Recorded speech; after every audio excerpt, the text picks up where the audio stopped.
पुराने समय में एक ग्वाले ने संत को तप करते हुए देखा। संत ने बताया ऐसा करने से भगवान के दर्शन मिलते हैं। ये सुनकर ग्वाले ने तप करना शुरू कर दिया। एक ग्वाला रोज गायों को चराने गांव से बाहर जंगल में जाता था। जंगल में एक संत का आश्रम था। वहां संत रोज तप ध्यान मंत्र जाप करते थे।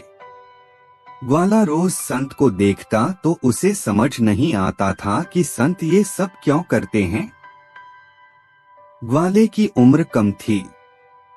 संत के इन कर्मों को समझने के लिए वह आश्रम में पहुंचा और संत से पूछा कि आप रोज ये सब क्या करते हैं।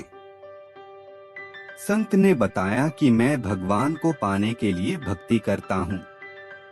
रोज पूजा पाठ, तप, ध्यान और मंत्र जाप करने से भगवान के दर्शन हो सकते हैं। संत की बात सुनकर ग्वाले ने सोचा कि मुझे भी भगवान के दर्शन करना चाहिए। ये सोचकर ग्वाला आश्रम से निकलकर एक सुनसान जगह पर पेड़ के नीचे एक पैर पर खड़े होकर तप करने लगा। कुछ देर बाद उसने सांस लेना भी बंद कर दिया। ग्वाले ने सोचा कि जब तक भगवान दर्शन नहीं देंगे मैं ऐसे ही रहूंगा। छोटे से भक्त की इतनी कठिन तपस्या से भगवान बहुत जल्दी प्रसन्न हो गए।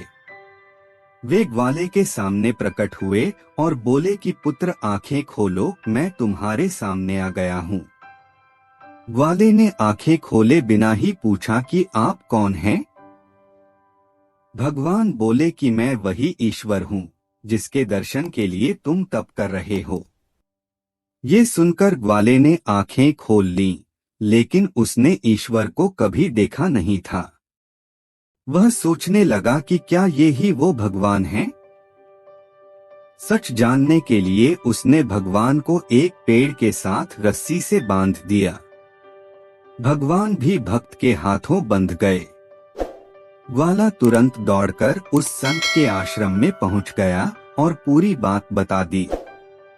संत ये सब सुनकर हैरान थे। वे भी तुरंत ही ग्वाले के साथ उस जगह पर पहुंच गए। संत उस पेड़ के पास पहुंचे तो वहां कोई दिखाई नहीं दिया। भगवान सिर्फ ग्वाले को दिखाई दे रहे थे। संत ने बताया कि मुझे तो यहाँ कोई दिखाई नहीं दे रहा है। तो ग्वाले ने भगवान से इसकी वजह पूछी। भगवान ने कहा कि मैं उन्हीं इंसानों को दर्शन देता हूँ जो निस्वार्थ भाव से मेरी भक्ति करते हैं। जिन लोगों के मन में कपट, स्वार्थ, लालच होता है उन्हें मैं दिखाई नहीं देता। सीख, जो लोग भगवान की भक्ति निजी स्वार्थ की वजह से करते हैं उन्हें भगवान की कृपा नहीं मिल पाती है। निस्वार्थ भाव से की गई भक्ति ही सफल होती है। इस वीडियो को लाइक करें, हमारे चैनल को सब्सक्राइब करें।